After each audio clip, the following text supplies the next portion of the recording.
Hi, my name is Brandon, and I'm an alcoholic and addict in recovery.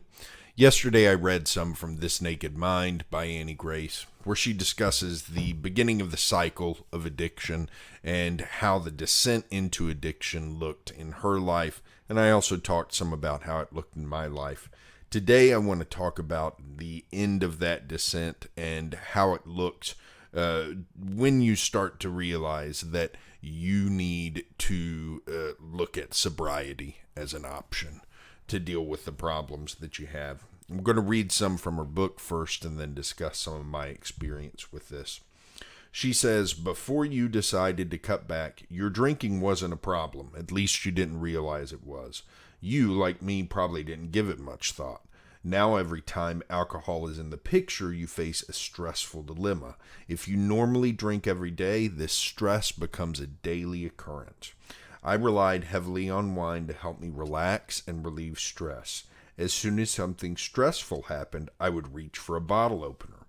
When my beloved wine became the source of my stress, I found myself in a vicious cycle. This is a painful position to be in. You're simultaneously drinking too much and not enough. The part of your brain that sees alcohol as a problem is at odds with the part of your brain that wants to drink whenever you feel like it. The struggle at this stage is palpable. You are incredibly stressed and end up drinking more than ever before. Eventually, you realize, much to your horror, that you are not in control and probably need to stop drinking altogether.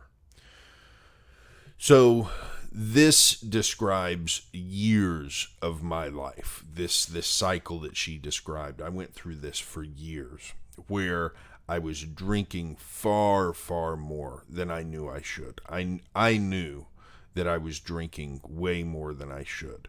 I knew that I was drinking in the mornings, and I knew that was a bad thing. I was drinking all weekend long, and I knew that was a bad thing. I was driving in situations I shouldn't have been. There were all these things happening that I knew were problems.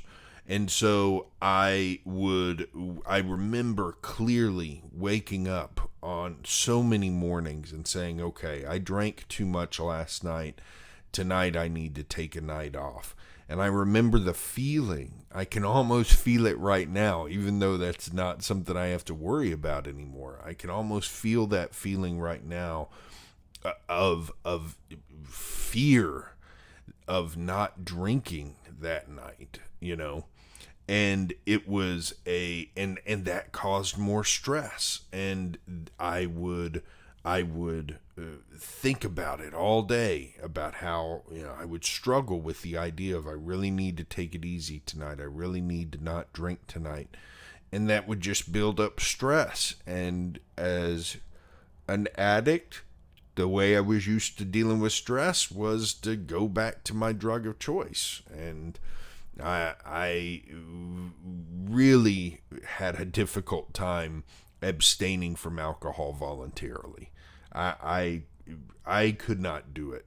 I've told people that, in 15 years of drinking, I can count on these hands the number of nights that I abstained from alcohol purposely for no other reason except I needed to take a break from it. Otherwise, the only times that I abstained from it were when I was sick, or when and a lot of times it was because I was still sick from drinking the night before. So for me, actively trying not to drink became a stressful event that led me to want to drink. And that fed into this cycle that went on for years. And here's the tricky part about it. I would get to points in this cycle where I had enough motivation to make a change that I could cut back some.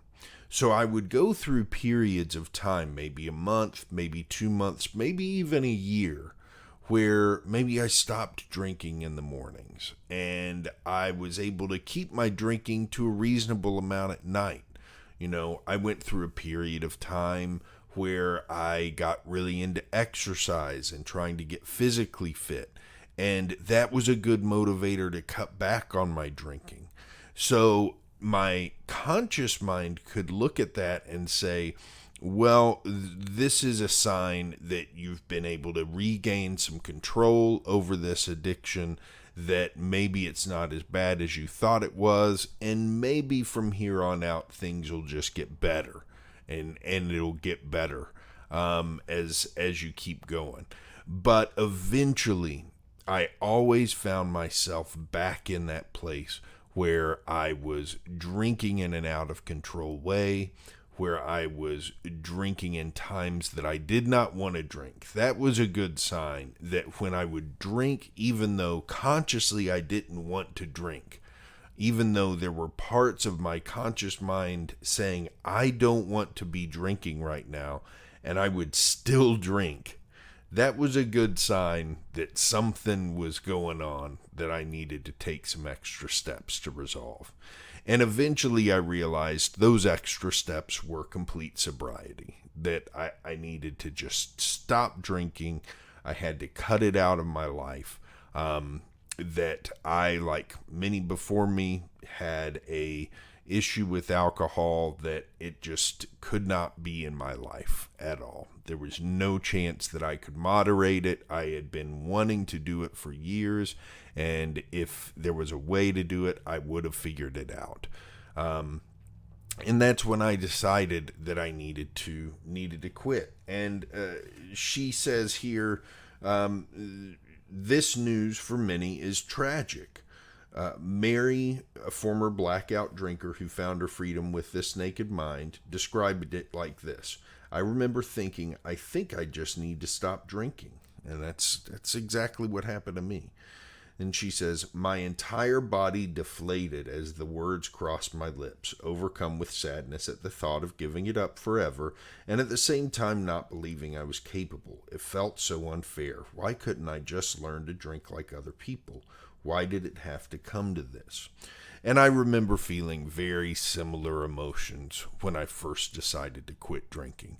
The fortunate thing is I found support, and for me that support came in the form of a podcast called Recovery Elevator and the online support groups that are offered by that program. And I immediately dove into those things and got a lot of information, a lot of great information, and a lot of I was surrounded by people who had similar stories, who were talking about their experiences. I was able to get online into groups where I could talk as a person, not who was sober, but who was planning to get sober, and get advice from people and hear what their experiences were like. And so very quickly I was able to turn away from those emotions of sadness, that grief, and I surrounded myself with people and with these podcasts that, listening to them, helped me see the hope and the experience that others had had in finding sobriety. And the funny thing is that the first time I listened to these podcasts is what made me realize I have a problem, because the first person that I listened to talk on the podcast described their story with I believe it was some pretty hardcore drugs other than alcohol, and even though our experiences were different, the core experience was the same. And I remember thinking, this is me. I thought I was the only one going through this kind of thing. But once I saw other people had experienced the same thing and come out the other side to find sobriety and a happy life in recovery, that's when I knew I was in the right place. So tomorrow we'll get into what happens once you get to that place and you decide, man, I need to make a change. I've got to make a change. What do I do? We'll get into that tomorrow. In the meantime, have a great day today, and I'll be back tomorrow with more.